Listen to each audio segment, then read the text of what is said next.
evening, gorgeous Flowerpots. It's exactly 9 p.m. here in the UK. Can you see me? Can you hear me? Are you joining? Hello. It has been a long time since I have been able to do nighttime with me, your Auntie Nelly. Over 18s only, please. Viewer discretion is advised, as there will be strong language throughout, talk of a sexual nature, and any advice I do give on tonight's show is purely for entertainment purposes. How are you all? Where are you watching me from? Hello, I am so excited to be here in the room where no magic happens, answering what is possibly going to be incredible nighttime with Nellies. I have been begging you of late to send them in, and I think we've got some, I'm hoping.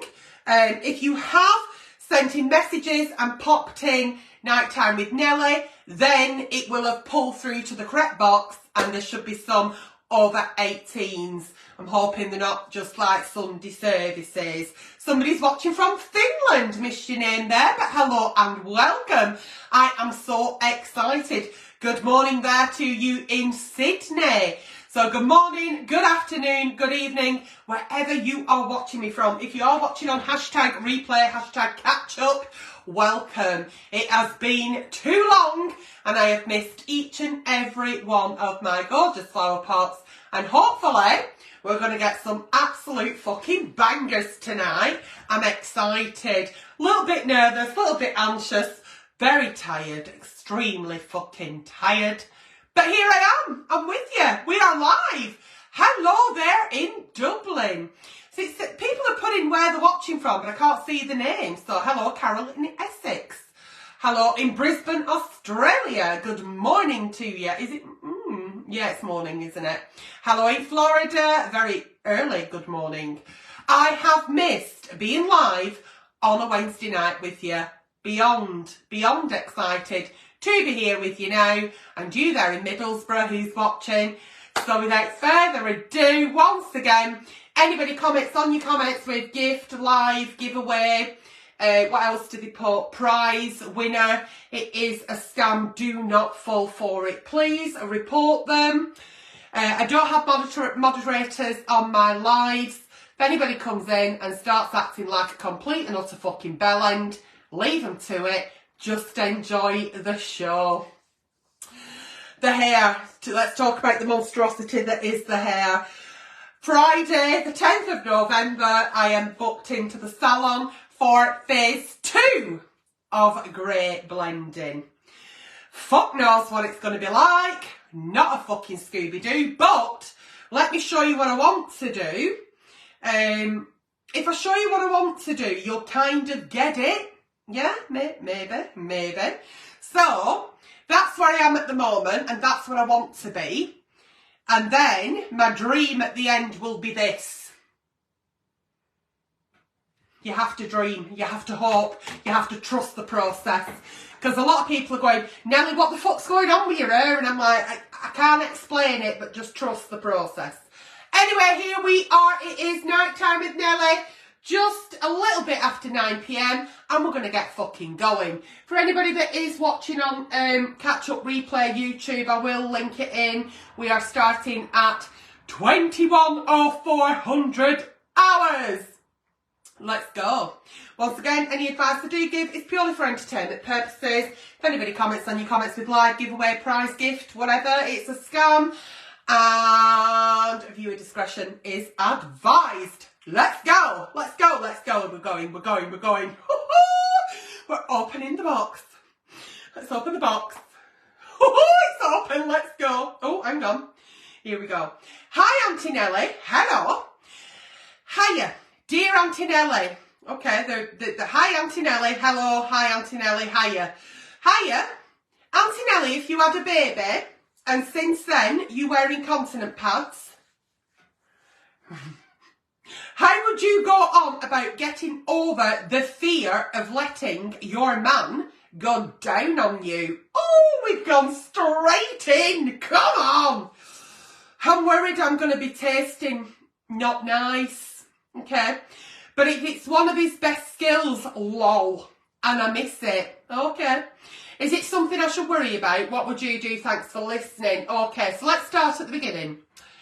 You've had a baby, and since then, you've been wearing incontinent pads. I get it. So it may be a panty liner, it may be some kind of sanitary towels that's soaking up the leakage. I get it.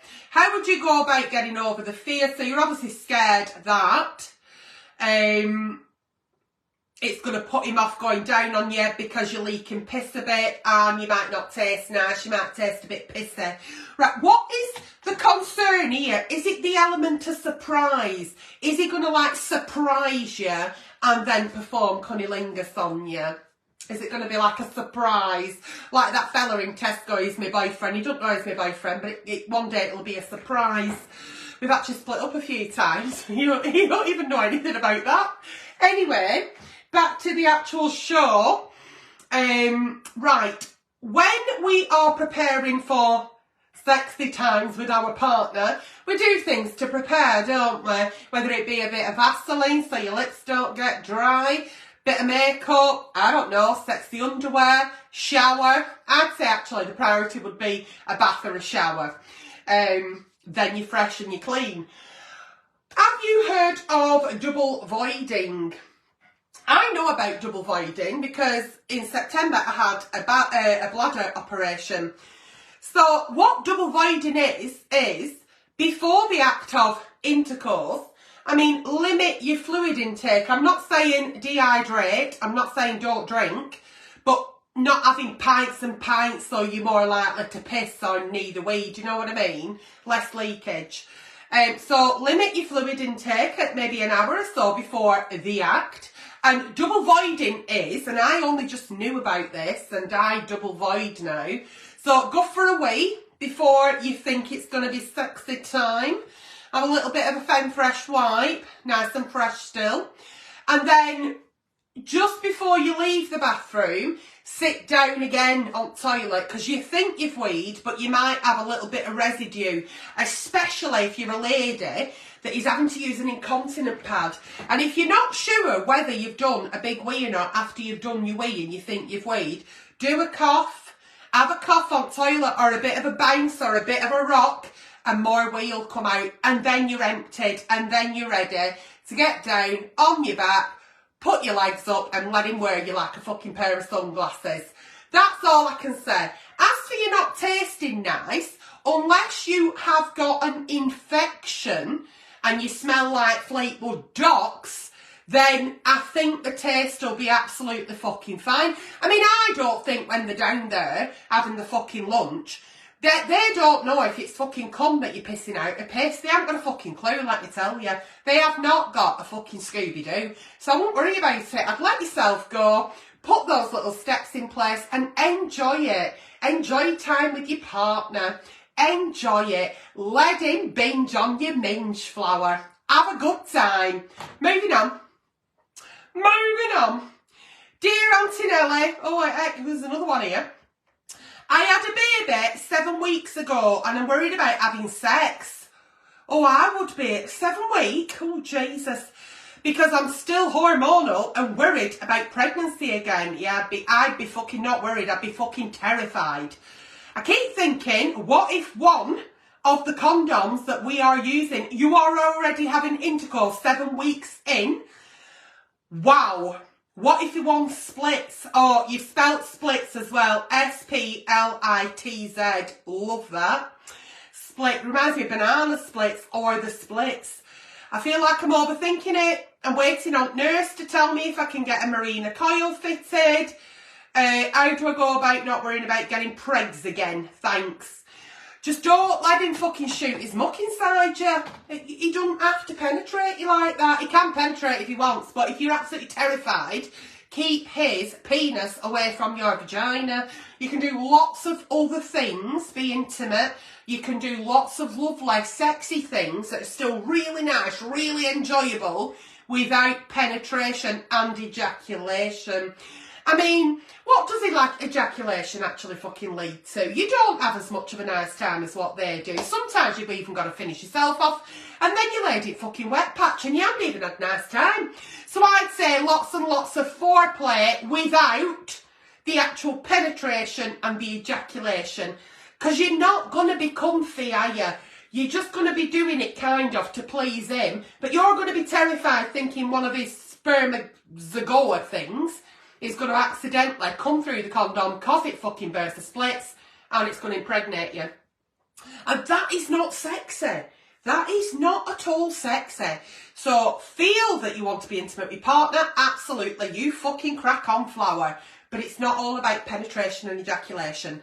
So until you've had this nurse visit and she goes through a load of questions with you and make sure that you are an ideal candidate for a Mirena coil, and that's going to be your contraception, then I would do everything other than penetration and ejaculation.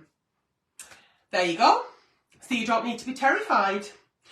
I'd be terrified of having intercourse so soon after a baby. However, my husband left me when I was 7 months pregnant, and I had my little girl, and I wasn't in a relationship, and there was certainly nobody on the scene.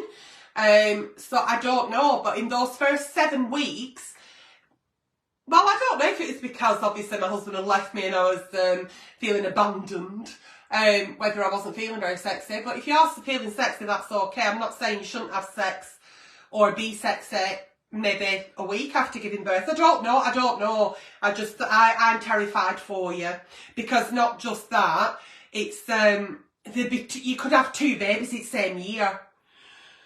Whew. I mean, what a woman if you do. Moving on. Dear Auntie Nelly, I am a woman. I too identify as a cis woman. Welcome. I am a woman who pays for sex. Oh, Christ on the back. I travel to work. No, she doesn't. Well, she does, but I travel for work, and I'm often frustrated and lonely.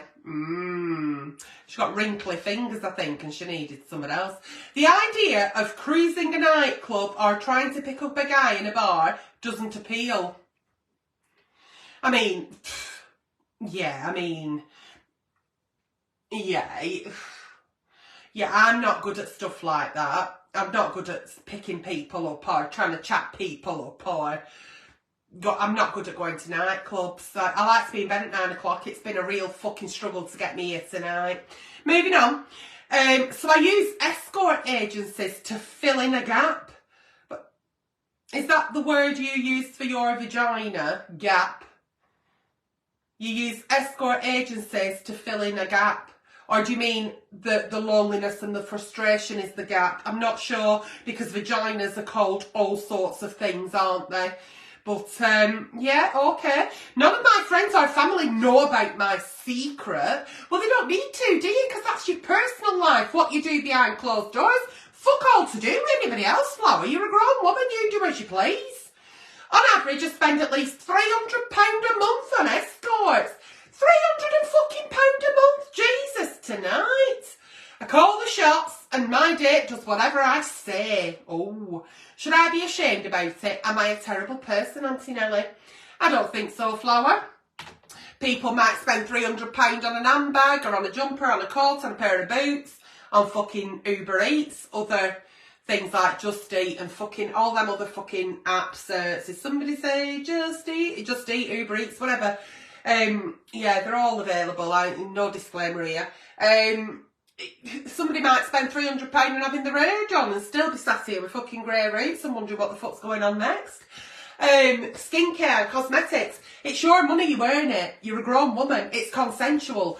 They're doing a job. They're employed to do that job. They've chosen to be an escort. As long as, you know, you're both very clear about the transaction taking place. I think that's, actually, I'm thinking about it now, and it's actually quite cheap, isn't it? A month. I mean, are you just seeing them for 5 minutes, half an hour, once a week? It's quite cheap, that. It's a cheap escort, depending on your standards.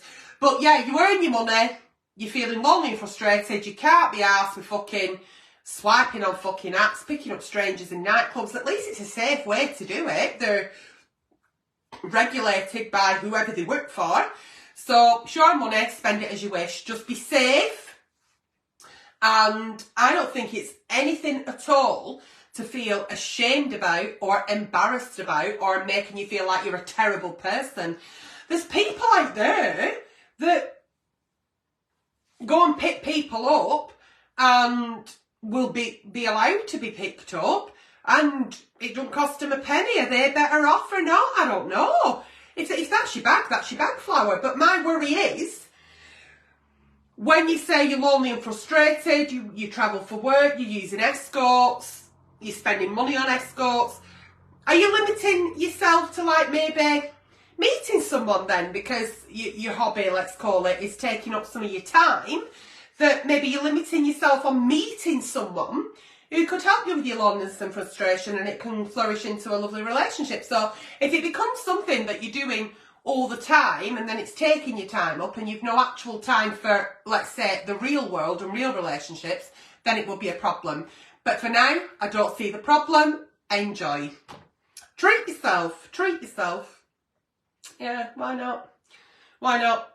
Some people treat themselves to cigarettes or beer or chocolate or whatever it may be. Yours is you fancy someone filling your gap. So get them to... Oh, what's that? I don't know what that is. Get them to fill you up, Flower. Moving on. Dear Auntie Nelly, I'm not a sex maniac, okay, which means you might be, but let's move on. Because they put, I'm no sex maniac, but... So when somebody says something, then they say, but, what they actually mean is, I've said that, but let's just forget what I've just said and let's actually move on. So I'm no sex maniac, but means you probably are a sex maniac. But I'm not interested in making love to the same woman for the rest of my life, Nelly. I need variety, excitement and spice. Oh, don't be putting any spice on your cocker on her fucking Vera. Ooh, ooh, ooh, it'll burn like a fucking bastard. I've only been married for a short time, Auntie Nelly, but I already know that this is not the life for me. When you say a short time, what do you mean? Do you mean like a day, a week, a month? What do you fucking mean? Because I'm not interested in making love to the same woman for the rest of my life. That kind of is something you've signed up for in marriage, unless you're polyamorous or you're in an open relationship, all these things that you've got this, this sort of like dialogue with your partner who's quite happy for you to go off and do other things. Do other things. What do you mean by that? Do other things. Sleep with other people, I meant. And no, you do not have to be a sex maniac in order to still want a variety of a sex life with a variety of people. It doesn't make you a sex maniac. It just means that you're not actually ready to commit to that one person. And let's take the sex out of this. That person that you've married, it's not really about the sex, is it? Sex is obviously part of it, but I don't think you've actually met the person who ticks all the boxes. They're not actually filling your love cup. And the more you're going to feel like this, the more that your love cup's going to drain. And what's going to happen here? You're going to go off and sleep with some fucker else. You're going to cheat on her. She's going to feel abandoned and rejected. Let's fucking stop this now before it actually gets to that point. You need to speak to your partner and you say, do you know what? When I was marrying you, I didn't actually really understand what were going on with marriage, because some people just don't. And now that we're married, and I bet you don't want an open relationship and you don't want a polyamorous relationship, and I don't think you'd be right happy with me going sleeping with other people. So before that was to happen, I don't think this is for me. I'm not suited for you. I don't know why. It's just something saying this isn't it for me. We get one life and I'm not happy with this. So I'd just be straight out, brutal, sledgehammer approach. There's no other way to fucking approach it, is there? You've actually sat there and thought, oh fuck, it's the only vagina I will ever have for the rest of my life should we remain married. And I don't want it. That's not the only one I want. I want more. Tell her, be honest, be open, let her know exactly how you feel. She may turn around and say, do you know what, Flower, I actually love you. I'm happy with our marriage, and if you need that little bit of a now and again, you go and do that, as long as I don't know about it, and it doesn't actually interfere in our life, but then again, you might get fucking feelings, you might catch feelings, not chlamydia, who fucking knows. Have that conversation, get yourself to the hashtag kitchen table as soon as possible. Do not delay. Do not delay. But I think it's very important as well that we get swept up with the fantasy, you know, the big Hollywood blockbuster of what romance is, and the reality of it is not as nice as the what we see through our rose-coloured glasses. I can get engaged. I could get engaged tomorrow. I love getting engaged. It's no secret. It's been in the press about me and how many times I've been engaged. It's a lot. I have to count on more than 2 hands. I love getting engaged. I have a collection of Vera Wangs. But then the reality hits of then when we start talking about the actual wedding, and that's when I'm the runaway bride. I will fuck off then, because reality hits. And it doesn't matter how many times I get engaged, because I love getting engaged. I think it's brilliant. But then actually realising that you've got to be... I'd be well tight if I got married, knowing that I didn't want to, because I do want to get engaged. I want to get engaged every day. I want engagement rings every day. I want to be proposed to every day, but I don't want to get married. This now has gone out there, and probably nobody will ever ask me again ever to marry him, will they? Because they'll say, well, I'm not quite asking her, because in fact, I don't even know why I'm saying that, because I haven't even got a boyfriend. I'm not even talking to anyone. No one is interested. And the only people that slide in my DMs, well... yeah, if I was still a psychiatric nurse, I would be looking to section them. Moving on. Dear Auntie Nelly, I recently found sex aids, lubricants, pornography hidden in the shed.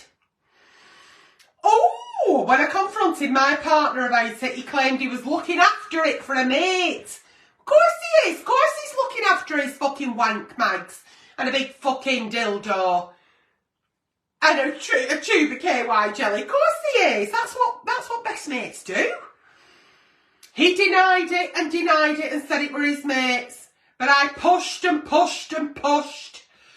And he said, listen, I'm not having an affair, I promise you. But I do enjoy pleasuring myself in private. Oh, now then. I have never, ever... had anybody say I enjoy pleasuring myself in private. I actually find that quite eloquent way to put it. Listen, because I expect, well, if it were me and it were me, I'd be like, listen, I fancy going off down to the shed and having a right good fucking wank. All right, what's your problem? But anyway, pleasuring myself in private, I love that. And then he said it was none of my business. Now I feel redundant and ridiculous. How can he prefer pleasuring himself in private to my touch? Is there any point in us carrying on, Auntie Nelly? Please help. Right, so fella likes to walk down to the shed now and again. Gets a bit of fucking lube. I mean, I don't know what he's putting lube on. Oh, it might be round his cock. He might be actually lubing his cock up and having a right good wank on his own in shed with a few fucking wank mags. Let him fucking do it. What? I don't see the issue unless there is no pleasure in you with him. There's no pleasure in your relationship. There is nothing going on in your sex life. You feel that you're being rejected because he's too busy having a wank in shed. Does that mean you go and join him in shed and you have a wank outside of him? Bit of mutual masturbation? Or does that mean that he just fancies a fucking wank on his own now and again? They all do it. We all do it. And it is nobody's fucking business. He's absolutely 100% right there. I cannot argue with the man in the shed having a wank. Can't do it. It's none of your business. But it becomes your business when you found out that he has still got a sex drive. He is still sexually active, whether that's on his own, in shed, whatever, with a wank mag or whatever. But there's nothing going on for you. There's no romance, there's no intimacy, there's no touching, canoodling, I don't know, holding hands, kissing, there's no pleasure. If that has gone, then yes, I understand why you would feel redundant. But if your sex life is still thriving, it is as it was, it's a little bit better, we all have the roller coaster, peaks and troughs, then I don't see the fucking problem. Am I wrong? I don't think so. I can no longer see the comments, but I think Flowerpots will be saying, listen, Flower, Auntie Nelly's absolutely fucking right here. So what? He likes to go and have a fucking wanking shed, leave him to it. And don't come out with the remarks of like, oh, are you going off down to that shed today? Or, what's up with you? Why have you turned me back on me? Is it because you went to the shed? It's his business and it's none of your business. Regardless of how many years you've been married or, you know, how open you are. It's none of your business. Move on. Only have the conversation to say that it hurts you if your sex life has been redundant and you feel rejected there, because then obviously there is a different issue, and then right back in. Moving on. Dear Auntie Nelly, my boyfriend either doesn't understand instructions or isn't interested in what I want in the bedroom from our sex. Our sex life is currently boring and dull. But it needn't be. Oh, I constantly spell out to him what turns me on in bed, right?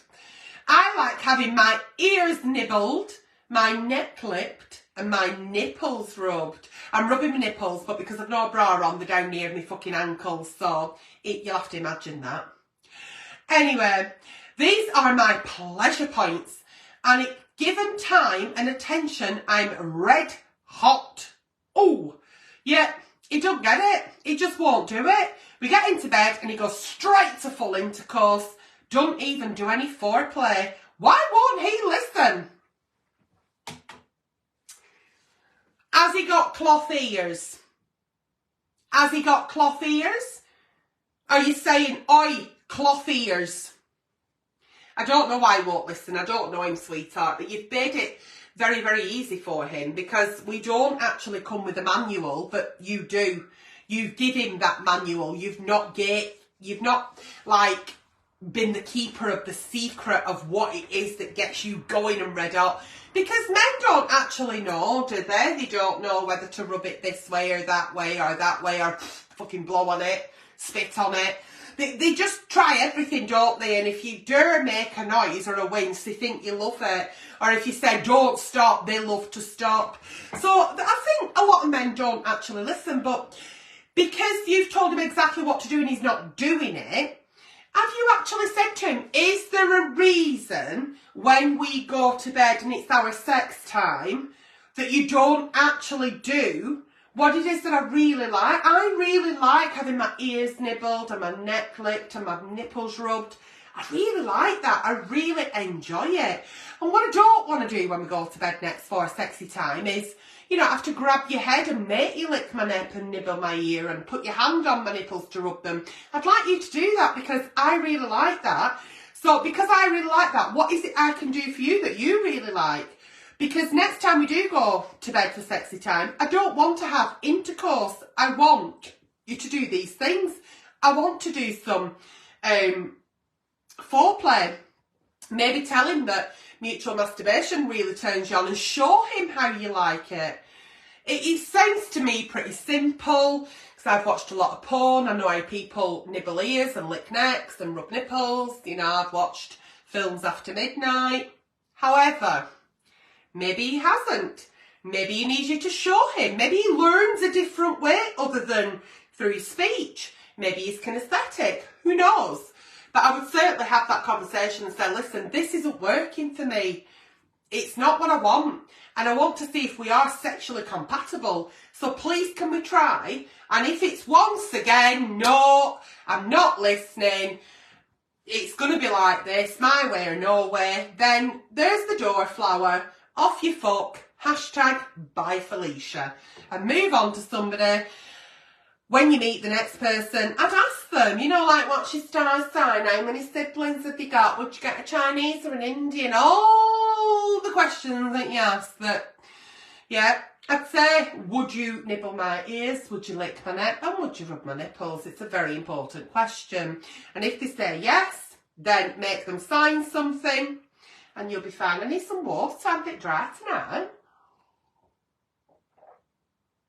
Oh, how's it going? Are we enjoying ourselves? I can't see any hearts or any likes.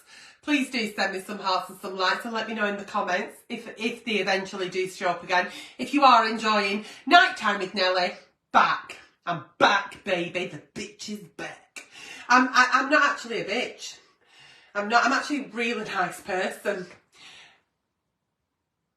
Christy Foster is watching. That is all I've seen. I've not seen anything. Are you having a nice time? Are you having a nice time? I'm having a very nice time. Moving on. My boyfriend either. No, I've just done that. Dear Auntie Nelly. Oh.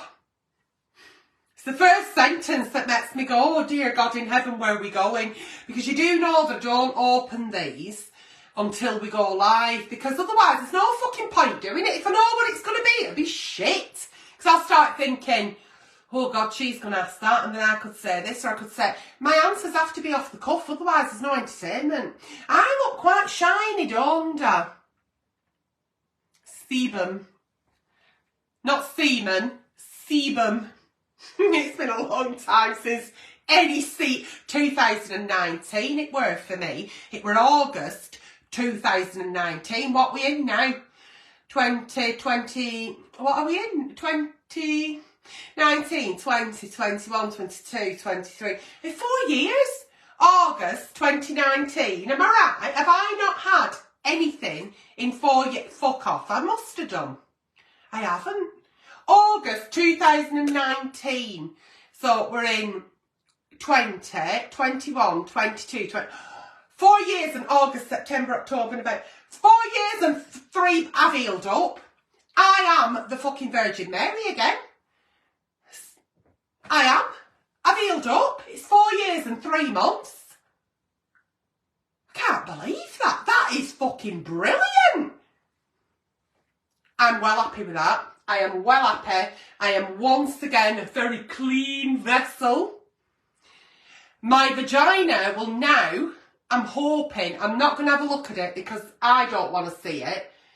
And I wouldn't think anybody else would. But I reckon because nothing's happened since 4 years and 3 months, I reckon it will no longer look like a vet's bin.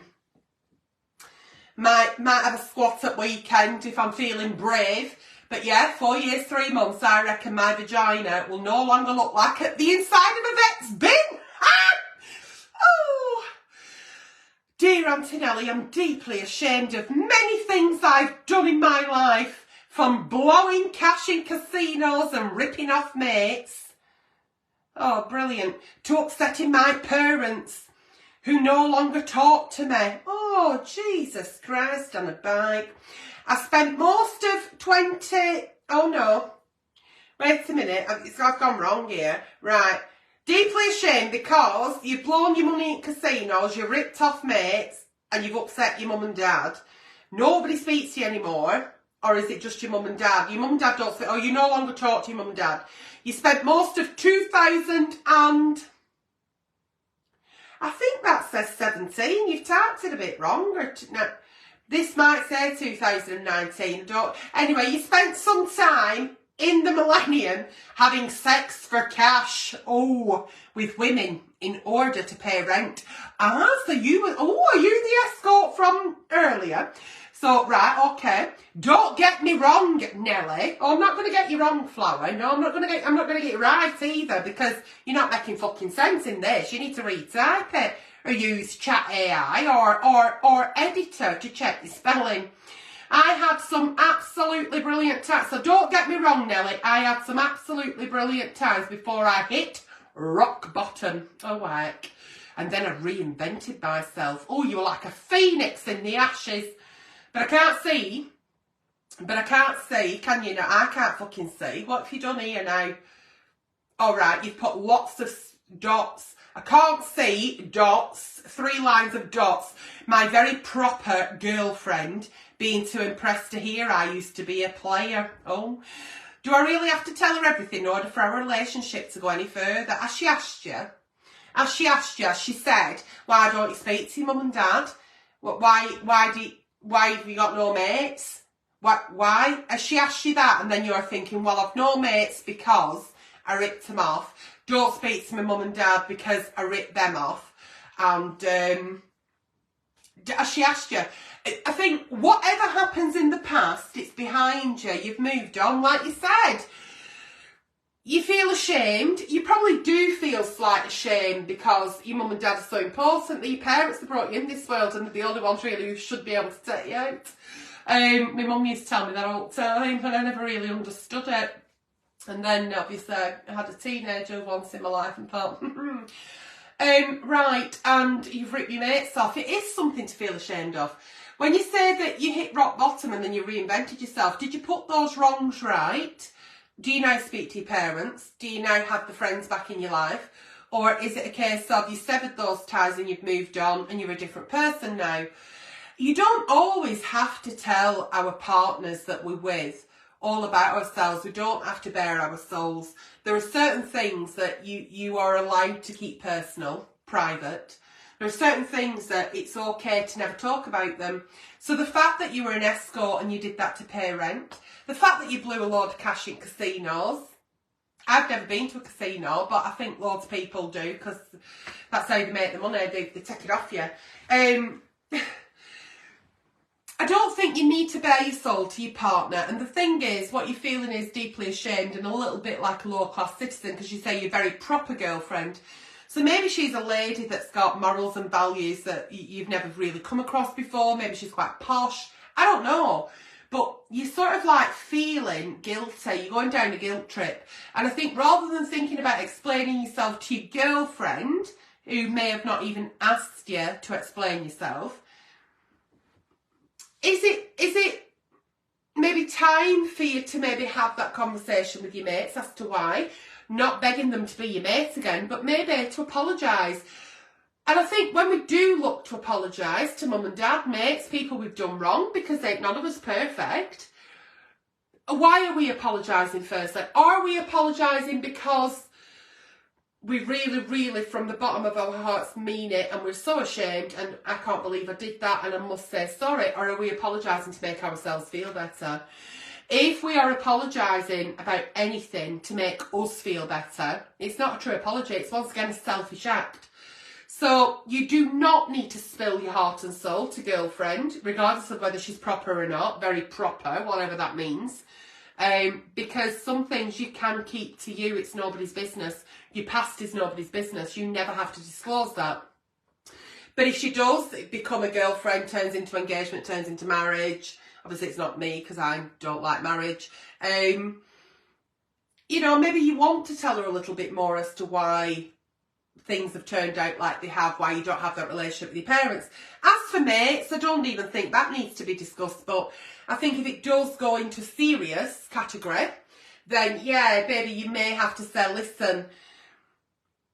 And it's up to you as well what you share. You don't have to tell the whole story, but you don't have to do it in a way where she has an opinion on your parents not speaking to you. You can be honest without being too open. I hope that makes sense and I hope that helps, because we all have something that we don't talk about, and we don't have to. We don't have to. We don't always have to tell everybody everything. You know, when somebody says, oh God, yeah, I know everything about him. I bet you don't. I know everything about her. I bet you don't.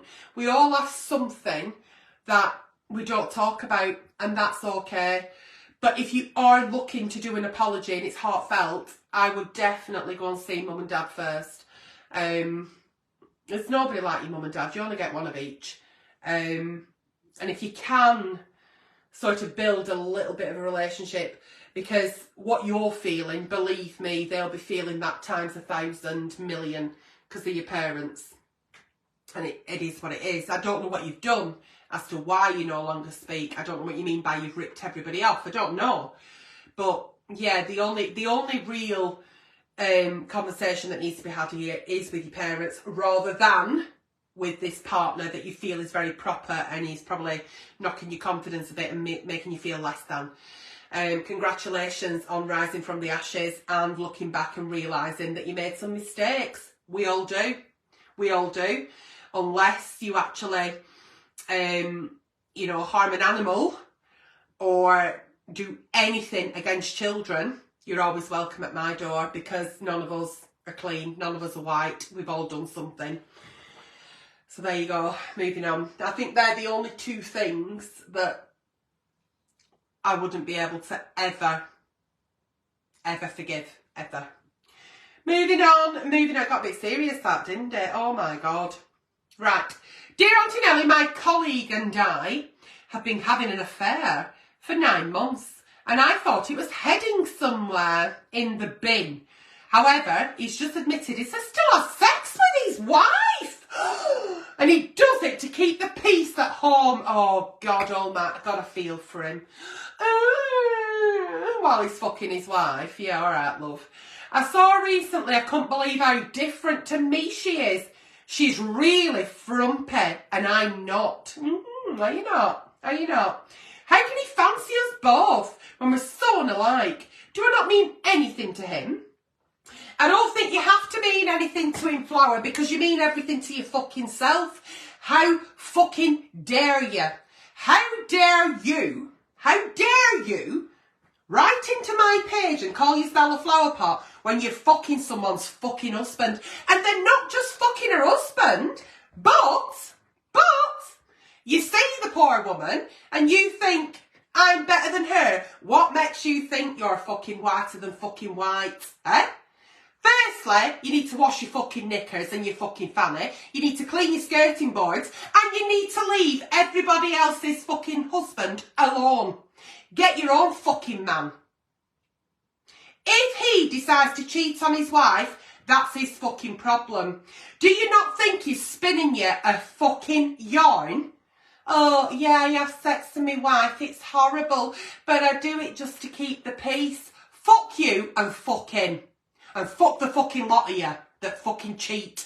If a man is married and you accidentally fall on his cock, but you didn't know he was married, the minute you find out, what do? You fucking run to the STD clinic, brush yourself off and go, whew, got out of that one. The minute you know they're married and you fall on his cock, what does that fucking make you? Don't you be telling me that his wife is frumpy when what are you?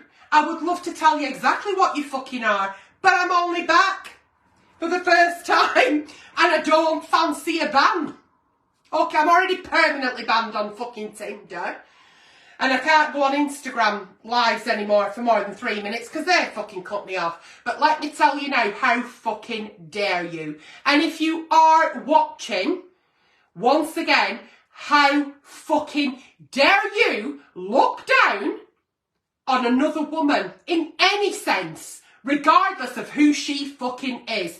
You don't know what it took for that woman to actually leave her front door. You don't know what people are going through. Okay? So get down off your fucking high horse, wash your fanny, clean your skirting boards and your fucking cooker at the same time, strip your fucking bed, get to STD clinic and have some fucking respect. Moving on. Moving on. Don't fucking call yourself a fucking flower pot so you can leave other people's fucking husbands alone. Alright? You're not welcome. Okay. She's been having the affair for 9 fucking months. She knows he's fucking married. She knows. She knows that he has a wedding ring. I mean, I'm not interested in him. Not interested. But she knows. She knows. Do I mean nothing to him? He's having his cake and fucking eating it, love, and believe me, it's a big fucking chocolate fudge ganache. Dear Auntie Nelly, I'm addicted. Oh, here we go. I'm addicted to accessing porn, in public places. Oh, dear God in heaven, Flower. It feels naughty. Yeah, I'd feel terrified, but, you know, everyone feels different things. Feels naughty looking at X-rated material on the bus and out shopping. Well, I'll tell you what, you don't want to be down fucking freezer aisle at Tesco with me, love. Jesus Christ, on a bike. Yeah, it feels naughty when I'm on buzz or shopping because I'm indulging in an activity that no one else can share. And it gives me a buzz. oh my God, I don't know what your gender is, but when it gives you a buzz, are you wearing one of them love egg things? Do not stand near the freezers in Tesco's. If you are wearing love eggs, there is like a warning thing on them. Recently, I've extended my habit to the workplace. Oh, Jesus Christ. So not only do you want publicly naming and shaming by somebody finding you, you also want HR to open up a folder and dismiss you immediately. But does that actually still make you feel naughty and give you a buzz if you get caught in public? You will be in the paper, in the local paper. People will know.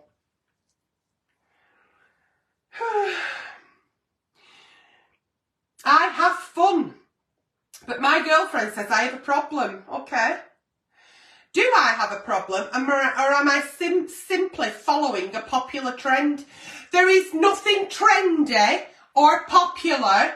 It's not a popular trend. A popular trend is like a winged eyeliner or glitter lips or fucking biab on your fucking nails or maybe a fucking extensions, or that's a trend that people follow.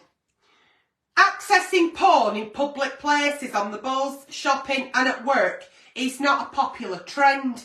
You can access as much fucking porn as you want, Flower, behind closed doors. You fucking knock yourself out.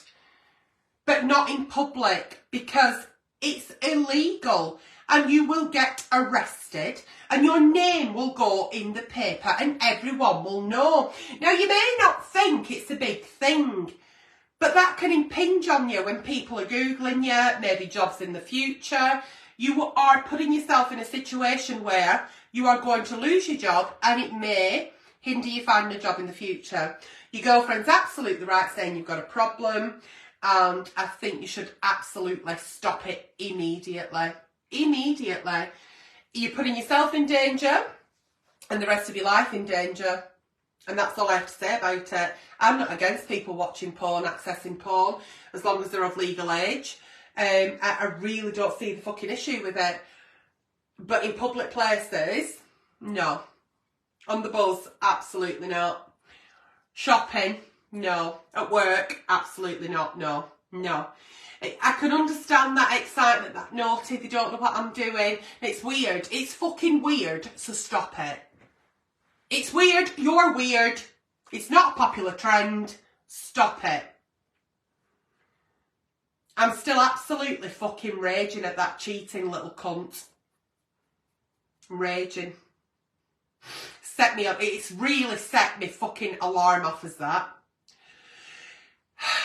Dear Auntie Nelly, here we go. Oh, what a night. And honest to God, I've got a few more to go, but let's get through them now and I'll stop being so affected. Dear Auntie Nelly, my partner has been accused of being a sex pest. Several female colleagues have reported him for being overly familiar and inappropriate. I'm absolutely mortified. He lost his last job under mysterious circumstances, but now I know why. A week ago, he got an official warning from his boss, and he could lose this job if he crosses the line again. You would think he'd be remorseful and sorry, but it's not a bit of a problem to him. If anything, he blames everyone else for being such a snowflake and lacking a sense of humour. How do I change him? You can't change him, Flower. If he thinks that's hilarious, he's always going to think that's hilarious. He's lost his job before. A sex pest, does that mean... What is a sex pest? Is it someone who hashtag me too, you know, like Harvey Weinstein shit. What do they call him? A sexual predator. He's on his way to be a sexual... I think he might be a sexual predator. The fact that he thinks it's really funny and it's everyone else's fucking problem is the problem. Do you want to be connected to someone like that? Do you want to see where else this is going to go? Why is he doing that? Why is he disrespecting you like that? It's not funny. He's lost his job for it. I'm surprised he got another job if that was on his record. And he's already on his last warning. Can you afford for him to lose another job? Do you know what I mean? I don't think he sees the seriousness of his actions. And if you have spoke to him and he still thinks it's hilarious, then he needs to stop at home on his own and you need to leave him and needs to have a good laugh on his own and eventually probably have charges pressed against him and then maybe he won't laugh. No, I don't like this at all. I don't like it for you. I find it disrespectful. I find it humiliating.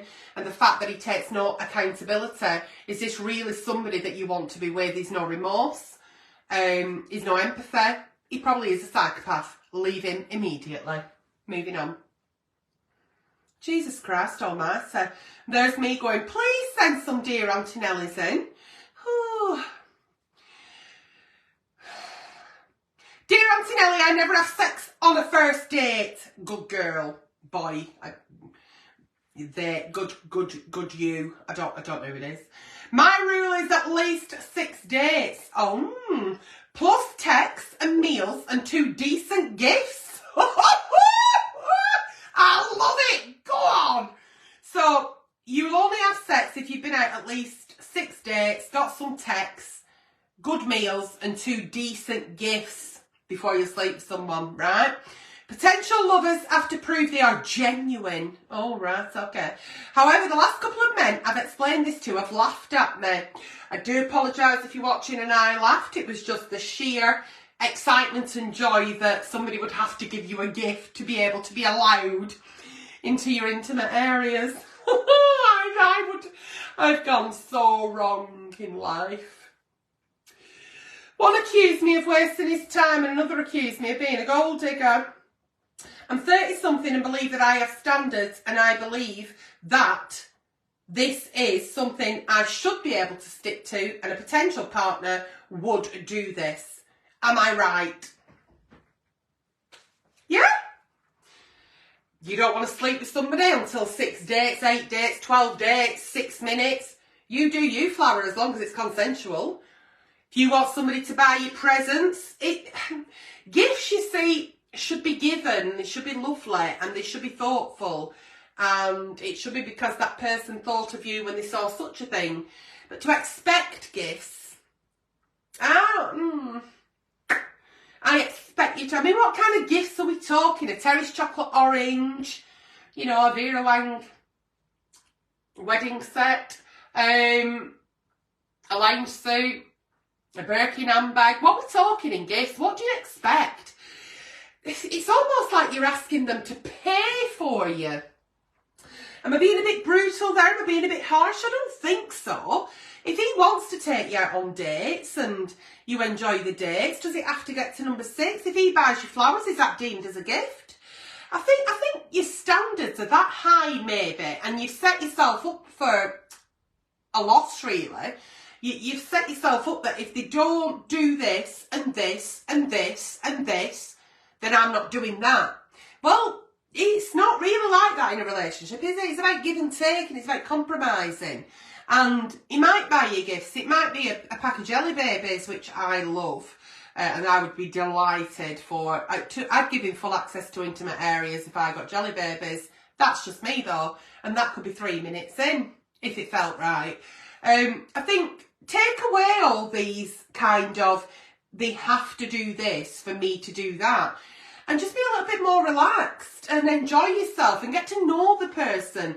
And if it feels right on the 3rd date, brilliant. If it doesn't feel right on the 6th date, don't think, oh, well, it's the 6th date. You know, take away all that. And still, if you don't want to sleep with somebody on the 1st date because that's how you feel, that's okay. But the gifts and the texts and the meals and... yeah, I'd laugh about that. I'd just think, what the fuck? If that's how we're starting, I mean, it's a bit demanding. Where's this going to go?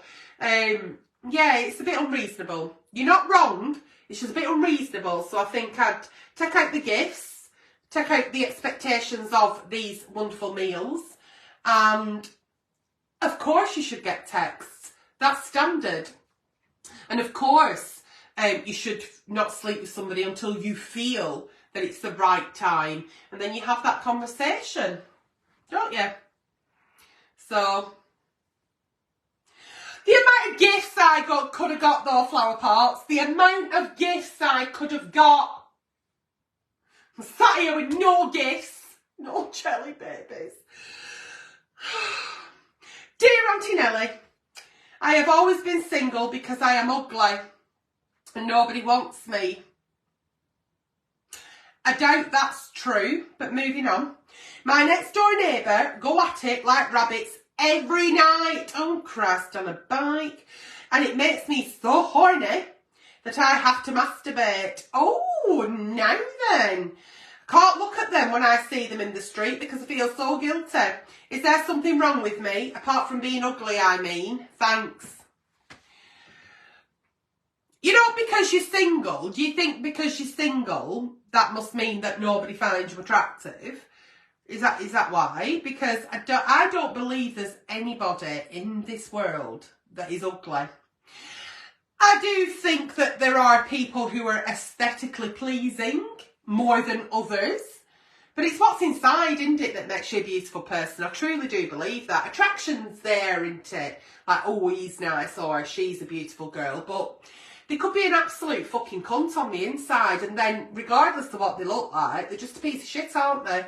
So don't think for 1 minute you're ugly. So let's take that away because I don't like how you're talking to yourself. Would you call me ugly? If you wouldn't call other people ugly, you certainly shouldn't be having. The most important conversation you will ever have is with yourself. So you shouldn't be calling yourself ugly. You will have something on your person, on your body, that you actually don't mind. So let's start by concentrating on that. It could be your little finger. And tell yourself, like, I really like my little finger. And within a week you'll love it. And then we can move on to something else. But yeah, have important conversations with yourself. Because that's very important, how you talk to yourself. Your next door neighbours are fucking every night. You can hear them going at it like rabbits, as you say. And it turns you on. Nothing wrong with that. You like to have a little bit of a fucking masturbate. Nothing wrong with that. Self-love is amazing. It's the best way of getting to know your body and what you like and how you like it. Exploring your own body is a wonderful thing and it's actually really healthy for you. So if you can give yourself love in a physical way, I want you to start doing it in an emotional way, the way you think of yourself as well. The fact that you get turned on by your neighbours, it's only the same as getting turned on by watching porn or a sexy film or somebody you find attractive in a movie or something. It's no different. The fact that the real life people next door is weirding you out a bit, and I get that, kind of, but they don't know about it. What goes on in your bedroom, your bathroom, your kitchen, wherever it is that you're doing it, is your business. Nobody needs to know about it. So it's not weird. It's not weird. These are neighbours, they're not related to you. If your mum and dad, your brother, your sister, whatever, that's weird, but that's not happening. So what I want you to take away from this conversation is the self-love that you're giving yourself on a night, every night. Be careful because you'll get fucking dry rot in your fucking fingers. I want you to talk to yourself that way. I want you to self-love you in an emotional way rather than physical. Carry on with the physical stuff, absolutely. But don't ever, ever call yourself ugly. There will be something. It might be your earlobe. It might be your eyebrow. There will be something that is beautiful about you and that you don't mind. So start concentrating on those things and tell yourself that is beautiful, that I actually love about me. It might not even be a physical thing. It might be the fact that you're kind and you're caring and you like helping others. Big yourself up. Ain't no fucker else going to do it. And the conversations we have with ourselves on how we are, how we look, how we seem, are the most important conversations we'd ever have. And if you won't say it to another person, do not say it to yourself. I've absolutely fucking loved tonight's Night Time with Nelly. Thank you so very much for welcoming me back with open arms. If anybody does comment on your comments with prize, gift, giveaway, whatever, it's a scam, don't fall for it. Any advice I have given on tonight's show has been, number one, from the heart, and number two, purely for entertainment purposes. Please keep writing into the page because I have so missed sitting on this bed in the room where no magic has happened for 4 years and 3 months. Wow. And if I do look at my vagina over the weekend by squatting, I will update you and let you know if it is no longer looking like a vet spin. Good night and God bless, wherever you're watching me from. Good morning, good afternoon, good evening. It's been an absolute pleasure, and fingers crossed, we'll be back here, same time, next Wednesday. Take care, Flowerpots.